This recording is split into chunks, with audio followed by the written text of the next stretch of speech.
First மாம்பழத்தை காட்டுப்பான். மாங்காய் மாதிரி இருக்கு, ஆனால் இது மாம்பழம். எதனால? அதான் கன்னியாகுமரி ஸ்பெஷல் மாம்பழம். மாங்காய் உங்கள் ஊர்லாம் மாம்பழம் சொல்லுவீங்க, இங்கெல்லாம் மாங்கான்னு தான் சொல்லுவாங்க. இது வெட்டினா வந்து நல்லா இனிப்பாக நல்லா இனிப்பாக இருக்குது, ஜூஸ் பழுத்து இருக்கு. ஆனால் இது வந்து பச்சையாக இருக்குது மேலே. இங்கே தான் நான் பார்க்கேன். எங்கள் ஊர்ல எல்லாம் மஞ்சள் கலரில் இருக்குது தோலே. வித்தியாசமாக இருக்குது. அதான் ஸ்பெஷல். உங்கள் வீட்டில் வந்தது நல்லா பழுக்காது, ஆனால் வெளியே வந்து பார்க்கும்போது பழுக்காத மாதிரி இருக்கும். கோல் கத்தி இவ்வளோ எடுத்தால் நல்ல மாம்பழமாக இருக்கும்.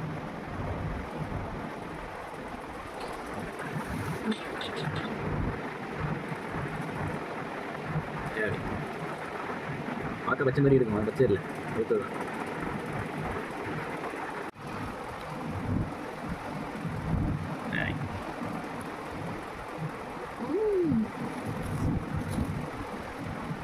நல்லா பழுத்துருச்சு. நேரம் லேயர் மட்டும் தான் நமக்கு பார்க்கும்போது பச்சை மாதிரியே ஃபீல் பண்ணுறோம். இதே எப்படி வருது மாங்காவோட ஜூசிஸ்.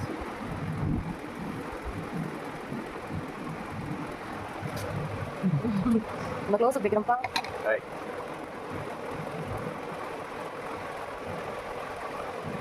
தலை சுட்டா, மீன் சுட்டா தலை எனக்கு, மாங்காய் தான் கொட்டை எனக்கு.